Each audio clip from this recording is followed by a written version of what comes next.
Bom, pessoal, a gente está aqui agora na outra aula de Node-RED e essa é a parte 6, onde a gente vai falar um pouco sobre a criação do bloco para analisar tweets, tá? Que essa é a parte 6. Bom, se a gente abrir, né, o PowerPoint, onde tem essas aulas, tá? A gente pode ver que aqui a gente tem uma atividade, né? Seria criar um programa no Node-RED que armazena os TXTs, né, ou os tweets que foram realizados por pessoas a partir de um certo momento, tá? Então, quando eu começar a ligar esse sistema, ele vai começar a escutar todos os tweets que acontecem no mundo e os textos que tiverem uma determinada palavra-chave vão ser armazenados no sistema, onde eu posso armazenar ele de qualquer forma, tá? No caso, o que eu fiz, ele vai armazenar ele num TXT, num formato JSON, onde três características principais eu vou armazenar, tá? Seria o texto do tweet em si, o momento que foi realizado aquele tweet e o nome da pessoa que fez aquele tweet, tá? Então essas são as três informações que eu vou arrancar do sistema. Bom, vamos lá aqui. Então aqui a gente já tem essa telinha onde a gente vai abrir o programa. Como já viu anteriormente, né, para você abrir o programa, você vai aqui em Import, vai selecionar um arquivo e aí na pasta que a gente tem, que vocês devem ter baixado do WinRAR, né? A gente vai estar na pasta Twitter e vai ter uma pasta chamada Flows. Quando a gente abrir aqui, vai ter todo o texto, né? Que significa que eu estou importando o arquivo. Quando eu dar um OK, ele já vai ter aberto o novo programa. Só esperar esse aqui fechar, porque ele está ali aqui atrás, tá? E aí o programa é esse aqui. Então a gente tem um bloco chamado Twitter. Eu criei um atraso aqui para mostrar isso aqui numa tela. E ele está pegando esse Twitter que ele manda um conjunto de dados enorme, tá? Eu estou filtrando ele através de uma function, estou modificando ele através de um template para ser compatível com JSON, e nesse bloquinho aqui eu estou fazendo ele ficar no formato texto. Primeira coisa, o bloco Twitter. Vamos falar um pouco sobre ele. Primeira coisa é que esse Twitter, para ele funcionar, você tem que ir na plataforma de Twitter desenvolvedor, criar uma conta lá, habilitar ela para ler os tweets, e depois disso você vai ter, tá, o que a gente chama de um ID, tá, que eu vou deixar aqui, ó, vai ter um ID, vai ter uma API Key, vai ter uma API Secret, vai ter um Access Token e vai ter um Access Token Secret, tá? É um monte de informação que realmente você utiliza.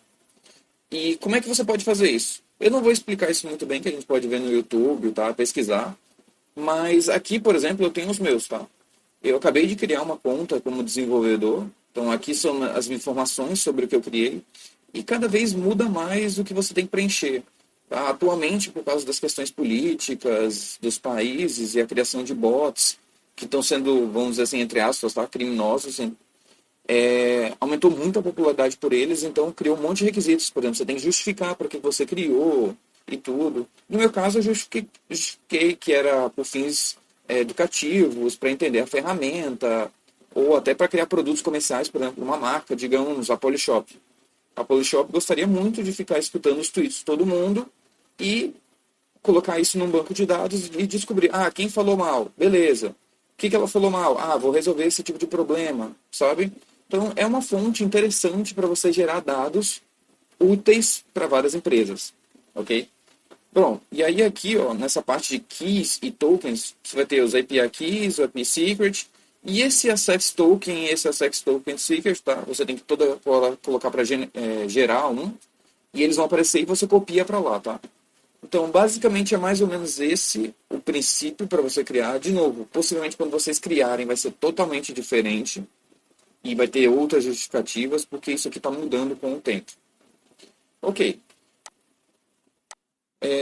A gente tem um bloco de atraso. Eu criei esse bloco de atraso nada mais do que ter um certo atraso no momento de mostrar para a tela, tá? Porque eu vou mostrar aqui, por exemplo, que eu coloquei a palavra-chave Pernambuco or Recife. Ou seja, qualquer texto que eu achar no Twitter, né, que meu robô achar no Twitter, que tiver Pernambuco e Recife, que for postado a partir do momento que eu der o deploy, ele vai armazenar isso no meu banco de dados. Por exemplo, estou dando um deploy aqui. Então, enquanto eu estiver falando, tá, ele vai ficar escutando toda a rede dos Twitters, e quando ele escutar alguma coisa, ele vai mandar para minha tela, que eu vou mostrar aqui.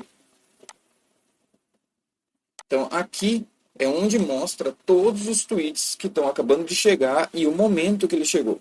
Então, eu acabei de chegar, ver um tweet que foi feito às 8 da manhã e 28, no horário de Greenwich, tá? Então, agora, nesse momento, seria mais ou menos 5 e meia da manhã. E aí alguém acabou de mandar outro, tá? Sobre a questão do Miguel Otávio. E assim por diante. Ele vai sempre ficar mandando, mandando, mandando. E tá aparecendo nessa tela que eu criei. E sempre vai aparecer assim, ó, o texto, a data e o nome da pessoa que publicou isso. Tudo bem? Então vamos lá, vamos voltar aqui. E beleza, então essa é a parte que mostra os resultados na tela. Aqui a gente tem uma function que ela nada mais é do que pegar esse payload que é mandado pelo Twitter e colocar ele, criar um formato JSON compatível com o que a gente pode colocar e armazenar no banco de dados. Então ele criou que o texto é a informação que está em message.payload. O momento ele está em message.tweet.created@. E o nome da pessoa está em message.tweet.user.name. Tá? Então são endereços que eu transformei eles para variáveis, tá? De um objeto, tá? Que seria esse message.payload. Que aí eu criei um template, que esse template nada mais é do que escrever realmente um texto, como se fosse um JSON, e esse texto está sendo escrito aqui nesse objeto. E que se a gente for parar para ver aqui, eu vou abrir ele. Então ele está aqui. O nome dele é tweet, que é um arquivo de texto, que ele está crescendo com o tempo. A gente chega aqui, ó. Todos esses textos aqui são os textos que já foram armazenados desde o momento que eu comecei essa aula e escrever. E eles todos estão em formato JSON. Então, abre barras, coloca qual é o texto que a pessoa escreveu, qual é o momento e quem é a autoria dela, né, que seria o nome da pessoa. Bom, essa foi a aula 6. Qualquer dúvidas, podem me perguntar. E eu deixo já como uma dica, tá? Isso aqui é uma ferramenta muito interessante para grandes marcas. Tá? Eu não coloquei aqui nenhuma, mas você pode colocar vários textos aqui de várias empresas, ou para verificar posicionamento político, por exemplo, você colocar Bolsonaro, ou colocar Lula, ou colocar algumas manchetes que estão muito fortes agora, né? Que seriam contra o preconceito racial e muitas outras coisas. E bom, é isso e acho que agora finalizou. Se não, eu continuo na próxima aula.